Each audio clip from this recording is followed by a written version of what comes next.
গরম, তার জন্য আমি চলে এসেছি জঙ্গলের মধ্যে। আর জঙ্গলের মধ্যে এসে আমি প্রথমেই এটা দেখলাম, তাই তুলে নিয়েছি। এটা কি ফল আমি জানি না, দেখো তো এই ফলটা খাওয়া যায় কি না কমেন্ট করে আমাকে বলবে, ঠিক আছে? আর দেখো কত একটা ছোট তাল গাছ, কত ছোট মুচকু মুচকু সব জিনিস, দেখো কত হয়েছে তাল। আরও একটা ইন্টারেস্টিং জিনিস সেটা হচ্ছে এটা তোমাদেরকে দেখাচ্ছি। ও এখানে তো জলও রয়েছে। আচ্ছা আমি যাওয়া যাবে।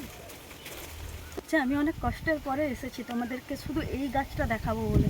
খেজুর গাছ কত ছোট দেখো, আর কত হয়েছে। আমি এখন একটু চেষ্টা করি ওঠার জন্য।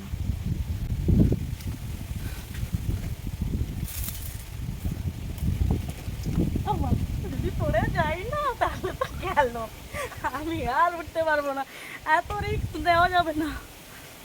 মা লোকের ঘরে ধান গাছ আছে, এই দেখো কত খেজুর ফুলে, কত খেজুর ফুল। ভেবেছিলাম আজকে খাবো।